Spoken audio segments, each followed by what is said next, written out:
はい、皆さん、bonjour できるフランス語のケビンです。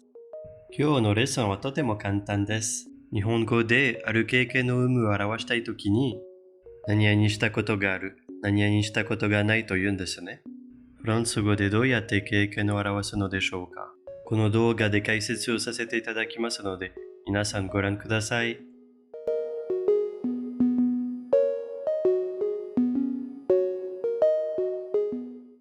まずは、ある経験がある場合から見てみましょう。多くの場合はただ、je suis allé のような文章で使う複合過去という人生と一緒に déjà という副詞を加えます。こんな風にね、je suis déjà allé en France。フランスに行ったことがあります。J'ai déjà mangé du fromage français。フランスのチーズを食べたことがあります。何回ある経験をしたか細かく言いたいときか、またはたくさんしたと言いたいときは、回数プラスfois、それか、plein de fois、plusieurs fois。それを動詞の後ろか、または文章の最後に置くこともできます。例えば、je suis déjà allé en France plein de fois。フランスにたくさん行きました。J'ai déjà vu ce film 3 fois。この映画は3回見たことがあります。質問でも同じパターンです。何々したことがありますかと聞きたいときは、そこも複合過去を使って、déjà を助動詞と助詞の間に置きます。Est-ce que tu es déjà allé en France? フランスに行ったことはありますか？ Est-ce que tu as déjà joué à ce jeu? このゲームで遊んだことはありますか？とても簡単ですね。例文を見てみましょう。Tu es déjà parti à l'étranger? Tu es déjà parti à l'étranger? J'ai déjà fait de la plongée. J'ai déjà fait de la plongée. Mon petit frère a déjà assisté à un match de football.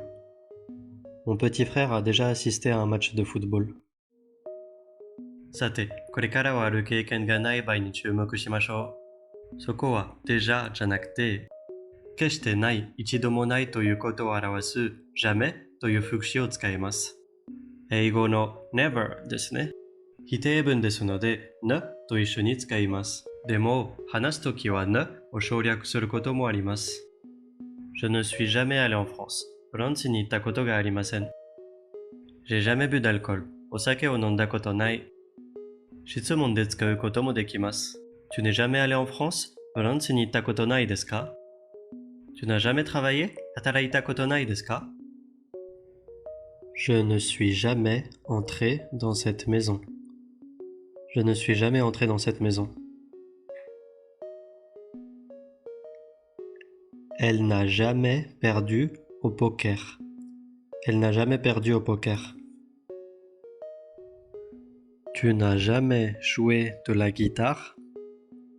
Tu n'as jamais joué de la guitare? これも簡単ですね。でもこれからはいくつかの注意点について話したいと思いますので、もう少し集中してくださいね。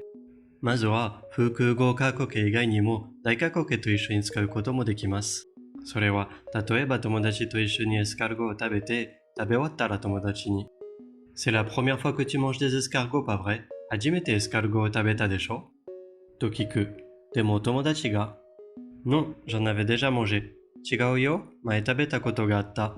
先ほど食べた時の前にも、以前食べたことがあったということですね。大過去形をまだ理解していない方がいらっしゃいましたら、心配しないでくださいね。理解いただけるように徹底的な説明動画を作りたいと思います。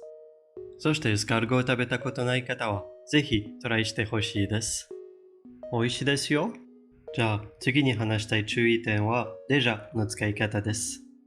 前回の動画で、déjà はもうすでににあたる言葉だと説明しましたね。ですけどそこでどうやって区別がつくかわからない方がいらっしゃると思います。じゃあまず、動詞は複合過去形か大過去形か以外の時世で活用されているなら、必ずすでにのdéjàです。例えば現在形で、Je suis déjà à la maison。もう家にいるよ。もう家に着いてるよ。でも、複合過去形と一緒にも、すでにのdéjàは使います。